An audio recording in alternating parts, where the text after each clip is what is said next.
All right, welcome to The Explainer. Today we're going to jump into the tech that is set to completely redefine our world, and we're only talking about the next 2 years. We've taken 17 huge, massive trends and boiled them all down into one single story for you. So yeah, let's just get right into it. Okay, let's kick things off with a pretty staggering number. By 2026, AI could automate up to 70% of the stuff we do at work. And that's not, like, over a month. That's every single day. We're not just talking about a little slice of the pie here. This is a huge chunk of our professional lives. It really makes you start to wonder what a job is even going to mean anymore. So that's a huge shift, right? But what else is about to change? I mean, if work is transforming that much, you know everything else is too. So let's really dive in and see what's coming. So first up, let's talk about work. And I'm not just talking about AI handling a few emails for you. No, this is a much deeper shift. We're looking at how we build things, how we automate entire processes, and maybe the biggest one, how we delegate our work. And you can kind of think about this as a 3-step ladder of automation. The first step, we get much easier tools to build with. Then, step 2, we use those tools to automate whole workflows from start to finish. And then the final rung, the biggest leap of all, that's when we start delegating really complex tasks, handing them off completely to an AI agent. Okay, so that first step, building the tools, it's being totally democratized. By 2026, get this, it's predicted that over 75% of all new applications will be built using these low-code or no-code platforms. It's exactly what it sounds like. You just drag and drop, and pretty much anyone can build an app without having to write a single line of code. It's a real game changer. And that brings us to that final step on the ladder, delegation. This isn't about just chatting with an AI and asking it for ideas anymore. Nope. We're talking about AI agents, like one called Devin that was shown building and debugging an entire website completely by itself. This just fundamentally changes the whole idea of what it means to assign a task. All right, so this intelligence, it's not just going to be stuck in our offices or on our laptops. It's literally expanding out into the physical world all around us. We're basically moving into what you might call IoT 2.0. And look, we're way past just talking about smart speakers or fitness trackers. This is about a fully integrated, intelligent environment. We're talking over 30 billion connected devices expected by 2026, and they're all going to be working together, anticipating and reacting to what we need before we even ask. So yeah, we're really leveling up from just personal gadgets to full-on city-scale infrastructure.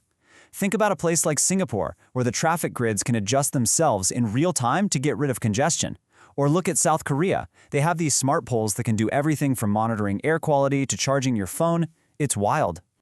And probably the most visible sign of this whole automated world, it's got to be the humanoid robot.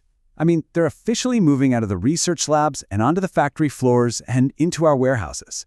They're here. And this is not science fiction, you guys. Figure AI is teaming up with BMW for manufacturing. Amazon is putting digit robots to work in its warehouses. And yeah, Tesla's Optimus is already sorting parts in their factories. These robots are being deployed in the real world, like right now, to tackle things like labor shortages and just make things more efficient. Okay, so now let's bring the focus in a bit, make it more personal. Let's talk about the tech that's going to live on our bodies, and maybe, just maybe, one day inside of them. So our personal tech is getting way more proactive and integrated into our lives. You've got these mobile home assistants like Amazon's Astro that can literally patrol your house. Then you have wearables from companies like Aura and Whoop that are becoming these 24/7 health monitors. I mean, they can predict if you're getting sick before you even feel it. And then, of course, there are AR glasses, which are poised to basically replace our phone screens by putting a digital overlay right on top of the world. And the impact on healthcare is it's profound. For instance, Google has an AI that can spot over 20 different diseases just from a simple scan of your retina. And in hospitals, AI is being used to catch deadly conditions like sepsis, sometimes hours before a person even shows physical symptoms. It's personalizing treatments in a way that just wasn't possible before. But, okay, the most futuristic trend of them all, the one that truly feels like it's straight out of a movie, is the one that completely erases the line between us and our devices. I'm talking about the brain-computer interface, or BCI. And this isn't some far-off theory anymore. It's actually happening. In early 2024, Neuralink's very first human patient successfully controlled a computer cursor just by thinking about it. That is a monumental step forward. It takes this from being a cool concept and turns it into a tangible, working reality. So you might be wondering, what's powering all this incredible change? Well, let's peel back the layers and look at the foundation, the deep, deep shifts in computing that are making all this other stuff possible. One of the biggest shifts is something called Edge AI. So instead of your data having to go all the way to a cloud server and back, powerful new chips are letting the AI do its work right there on your device, your phone, your laptop, whatever. What does that mean for you? Well, basically no lag, way better privacy, and just a much faster, more responsive AI right in the palm of your hand. And this power, it's being baked right into our operating systems. You see it with tools like Copilot in Windows 11, where you can just ask your computer to summarize the document or create an image without ever having to switch tabs. Your whole system, your whole computer is being designed to literally think with you. And then there's the really big one, the giant leap into quantum computing. Now look, it's still early days for sure, but we're getting closer and closer to the point where these machines can solve problems that are just simply impossible for the computers we have today. We're talking about things like discovering brand new drugs or perfectly optimizing global logistics. The potential is just massive. And finally, let's talk about generative AI, because it's basically becoming the new default for, well, everything. By 2026, it's going to be a creative partner in almost everything you read, hear, or watch. These next-gen models, things like GPT-5 and Gemini Ultra, they'll be able to handle text, images, video, and audio, all in one seamless conversation. It's going to fundamentally change how all content gets made. So when you put it all together, you realize these trends aren't just about cool new gadgets or faster chips.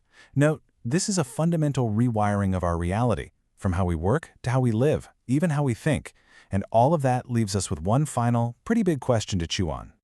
As we start to hand over more and more of our world to these intelligent machines, that question, what does it mean to be human, it just becomes more important than ever, right? The future really isn't just coming anymore. It's being built as we speak. Thanks so much for joining this explainer.